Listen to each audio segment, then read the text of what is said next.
again and welcome to Awareness Talk show where we will discuss about burning issues that are affecting the whole world. And I am your favorite host, Fatima Zakano, and I'm here with, please introduce yourself. Beautiful talker. He is Beautiful Talker, an activist at the Forbes College and a final year student as well.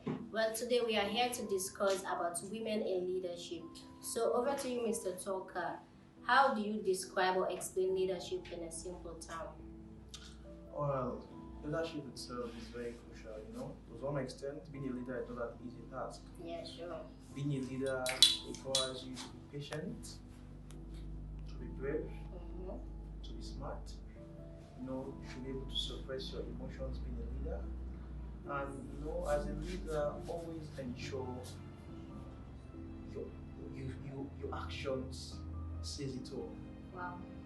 Being a leader requires you to be very, very agentic. There is one thing about leadership. It's not about being in charge, but about taking care of those who you are in charge over. It's very important because that's what marks your leadership. That's the marks of where your leadership starts. Let's see if you really possess what it takes to take care of those who you will be in charge over. So you see, women being leaders, the advantages are there. We know the problem, we know how to tackle them, we know how to bring solutions. Women believe in, I can tell you, inclusivity. In as much as they have been segregated, they have been pushed away, yeah, sure. But they believe in calling, seeing how best they can put heads together and bring out the best. So women's leadership is not that kind of leadership that we should always see as a naive one, but see it as a leadership that can guarantee transformational change in the community. So giving women leadership roles is not a big mistake. Rather, it's a milestone, it's a step to something bigger. I think another advantage would be a reduction of poverty.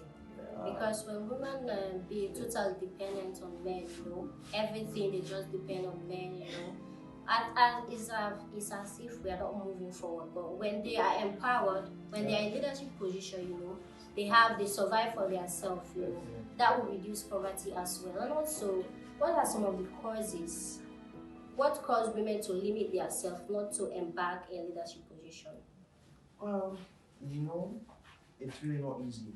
Sometimes not as if women wish not to go into leadership roles. But in everything, one might tell you there are things you need to fulfill. Like I told you earlier on, being a leader requires a lot. To work, you need to be brave, you need to be smart, you need to be patient. This certain attribute is a must. But at the same time, we have things hindering, we have things blocking, or let's say impeding women from actually moving to another height when it comes to leadership issues or leadership roles. Let's talk about what we call poverty. Sure. Poverty has been a major milestone. A very big milestone. In putting or probably placing women not to be seen in leadership roles, honestly. Because like I told you earlier, being financially stable is very important. When you lack the financial support you really need, automatically you are putting your leadership roles in jeopardy to some extent, because if you are vying political wise, you are vying for a certain position within the political, and when upon it, there might be a price tag. And so you being a woman unable to relate to that, automatically you are already declining. So you see, education is also another issue. Yeah, of course, because it's obvious, like I told you, you want to be a leader, but you're not educated. Is that not so? Let me just break things down. These are what we call adverse cultural practices. To some extent, some of these things being practiced in our culture, tend to be very discriminatory. Their practices are discriminatory, their beliefs are discriminatory to some extent, I'm not saying that our custom and tradition is of no essence, but rather some of them should be reviewed, honestly. Some other things we need to review them and see how we can change them. Of course. This early child marriage stuff, teenage pregnancy, involvement of women into this female genital mutilation can even hinder, can even hinder their active involvement into leadership. Because the society itself has already orientated them that leadership is not for them, or it doesn't work that way. No one through this very life. Even women themselves are also a contributing factor. A great factor. Because one thing about life, if I'm me oriented in a way that I've already been nurtured or believe that leadership is not for me, that is it. I go with that because that was what I met my parents saying and all to it. So what is the difference? Who am I to come and change what I already put in place for the kids or what essentially now? So you understand? That is why we need to change the mindset. Let's think different. I'm a feminist. Yeah, let's give help a hand to our colleagues. Sure.